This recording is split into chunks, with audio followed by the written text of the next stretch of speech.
Hello guys, welcome back to our channel simplified study official. तो guys, आज की इस वीडियो में हम पढ़ने वाले हैं क्लास 10th की फर्स्ट फ्लाइट की बुक से पोएम अमंदा। तो आज की इस वीडियो में हम इस पोएम की फुल एक्सप्लेनेशन देखेंगे और साथ ही साथ इंग्लिश की फुल प्लेलिस्ट का लिंक आपको डिस्क्रिप्शन में मिल जाएगा। So without wasting our time, let's start the video. तो गाइस, बेसिकली जो ये पोएम है आपकी अमंदा, इसमें होता क्या है, एक 10 से 12 साल की लड़की होती है एंड वो ये सोचती है कि उसकी जो मोम होती है उसे बहुत ज़्यादा इंस्ट्रक्शन देती है कि ये मत करो, ऐसा करो, वैसा करो। तो उसे लगता है कहीं ना कहीं जो उसकी फ्रीडम है ना, वो कर्टेंड है, मतलब उसकी जो फ्रीडम है उसे क्या किया गया है, छीन ली गई है। ठीक है, तो बेसिकली हर कोई चाइल्ड जैसे होता है, ये शुरू में आप जो ब्लू बॉक्स देख रहे हो इसको पढ़ती हूँ मैं। हर चाइल्ड ये फील करता है कि उसे कंट्रोल किया जा रहा है, इंस्ट्रक्ट किया जा रहा है। ठीक है, और उसे ये भी फील होता है कि उसकी जो फ्रीडम है उससे छीन ली गई है। ठीक है, तो इसमें हम यही देखने वाले हैं। जो ये पोएम है, सबसे पहले जो अमंदा है, ये ऊपर आप देख रहे हो ना, डोंट बाइट योर नेल्स, ये उसकी मदर कह रही है। उसके बाद जो ये ब्रैकेट में है, ये अमंदा अपने मन में सोच रही है। ठीक है, ये उसके थॉट है। फिर उसकी मॉम उसको कुछ कह रही है और फिर वो अपने मन में कुछ थॉट सोच रही है। ठीक है, तो स्टार्ट करते हैं।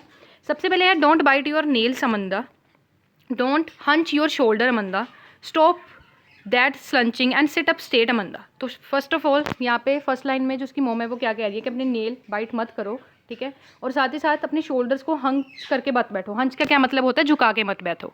नेक्स्ट है stop that slouching and sit up straight, मतलब अपने कंधों को झुका के मत बैठो, एकदम सीधा स्ट्रेट बैठो। ठीक है, उसके बाद जो है अमंदा क्या सोचती है। तो गाइस, ये सब कहने के बाद जब उसकी मॉम ये सब उसको अमंदा को कहती है, उसके बाद जो अमंदा है वो अपने मन में कुछ थॉट सोचती है, मतलब अब कुछ चीज़ें सोचती है, वो देख लेते हैं। देयर इज़ अ लैंग्वेज एमिरेंट सी। लैंग्वेज का बेसिकली यहाँ पे क्या मतलब होता है, रिलैक्स, एकदम रिलैक्स, शांत। यहाँ पे एमिरेंट सी है, ठीक है, एकदम ग्रीन सी है जहाँ पे वो अकेली। Where the sole inhabitant is me, ठीक है, वहाँ पे कोई भी नहीं है, ग्रीन सी है। ठीक है, एंड एकदम रिलैक्स सारा माहौल, एकदम शांति है वहाँ पे। और सिर्फ अमंदा सोच रही है कि मैं ही वहाँ पे हूँ। ठीक है, मैं एक मरमेड हूँ। मरमेड का मतलब क्या होता है, जलपरी, जिसका आधा शरीर इंसान का होता है और आधा शरीर मछली का होता है।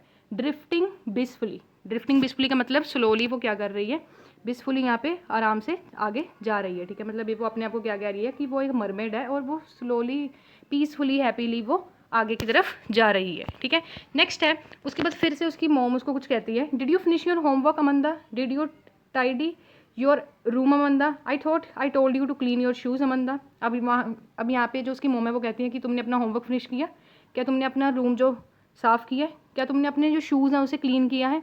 तो ये सारी चीज़ें के बाद फिर से अमंदा के मन में एक ख्याल आता है, आई एम एन ऑर्फन, कि मैं एक अनाथ हूँ।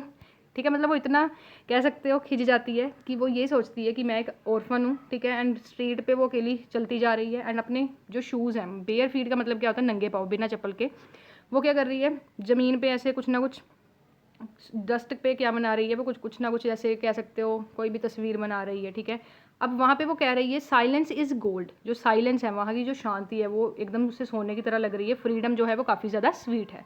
नेक्स्ट है, उसकी मॉम फिर से उसको कुछ कहती है।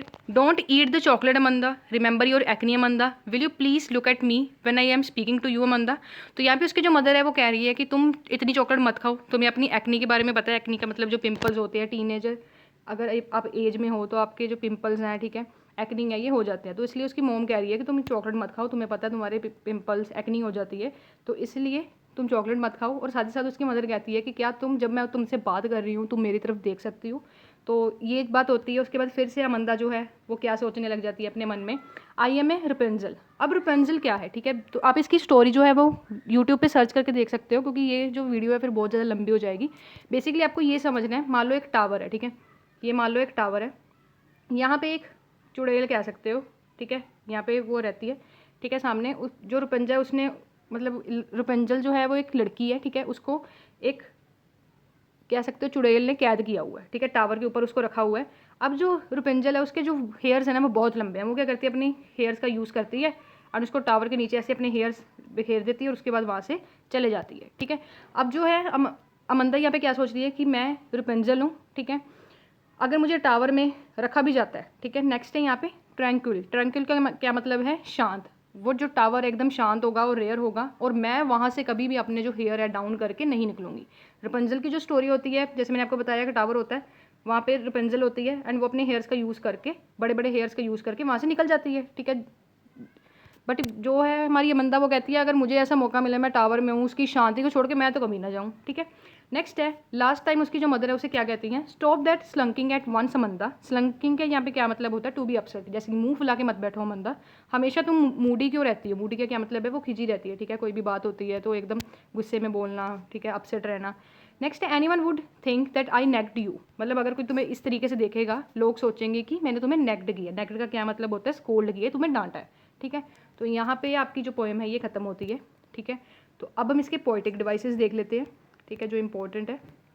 तो सबसे पहले यहाँ गाइस, यहाँ पे फर्स्ट लाइन में आप देख पा रहे हो, don't bite your nail, don't hunch your shoulder. अब दोनों जो आपकी लाइंस हैं, ठीक है, जो दोनों लाइंस हैं ये आपकी डी से शुरू हो रही हैं, ठीक है, ये भी आपकी डी से शुरू हो रही है। तो सेम लाइन अगर सेम शब्द से शुरू होती हैं तो उस केस में हमारा जो पोएटिक डिवाइस कौन सा होता है, एनाफोरा होता है, ठीक है। सेकंड लाइन में देख सकते हो, सेकंड लाइन में आप देखो यहाँ पे, डोंट हंच योर शोल्डर अमंदा। अब यहाँ पे हंच, योर में आपका ओ यूज़ हो रहा है, शोल्डर में आपका ओ यूज़ हो रहा है, ठीक है, डोंट में आपका ओ यूज़ हो रहा है, तो एकदम सेम कॉन्सोनेंट साउंड आ रही हैं। तो ये आपका बेसिकली कौन सा लिटरेरी डिवाइस हो जाता है, असोनेंस, ठीक है। थर्ड लाइन में देखो, थर्ड लाइन में आपको जो है यहाँ पे एस साउंड जो है, स साउंड बहुत ज़्यादा आपको रिपीट हो रहा है। देखो स्टॉप में स हो रहा है, लाउंचिंग में स हो रहा है, सिट में स यूज़ हो रहा है, एंड स्ट्रेट में हो रहा है। तो बेसिकली अगर आपका कॉन्सोनेंट साउंड्स एक ही लाइन में आए तो उसे आप क्या कहते हो, जैसे लाइन्स आपकी कह सकते हो, जैसे एस यहाँ पे रिपीट हो रहा है तो उस केस में क्या है, एलिट्रेशन, ठीक है। नेक्स्ट आपका देख लेते हैं।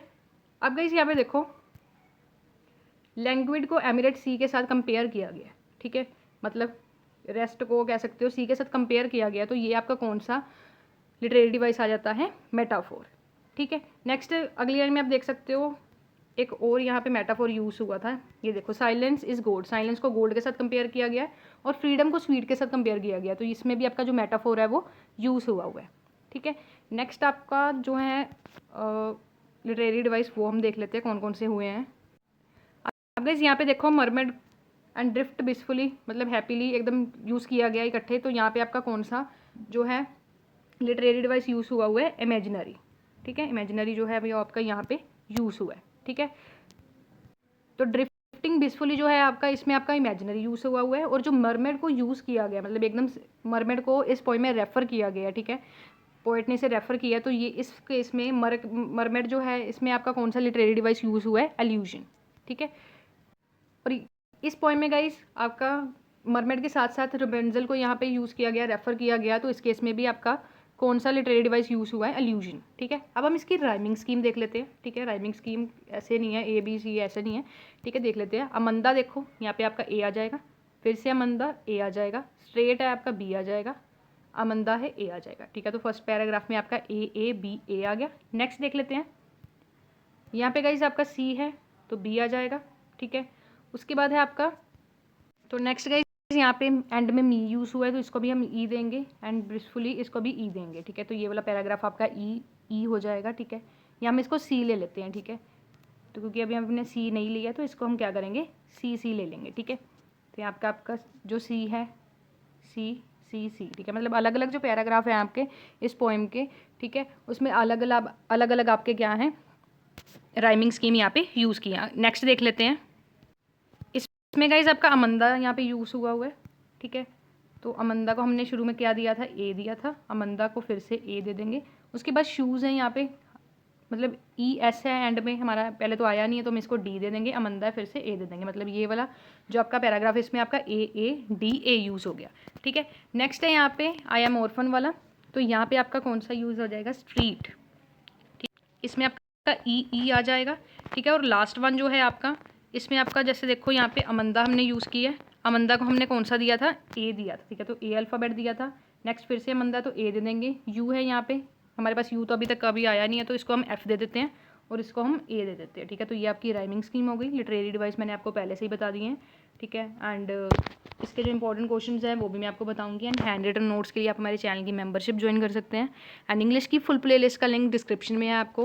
एंड आज की वीडियो में इतना ही, होप से वीडियो अच्छी लगी होगी। वीडियो अच्छी लगी हो तो प्लीज़ अपने फ्रेंड्स तक शेयर कर दो, एंड इस वीडियो को लाइक एंड शेयर करना बिल्कुल मत भूलना। Thanks for watching, meet you soon in the next video with the next topic. Thanks for watching.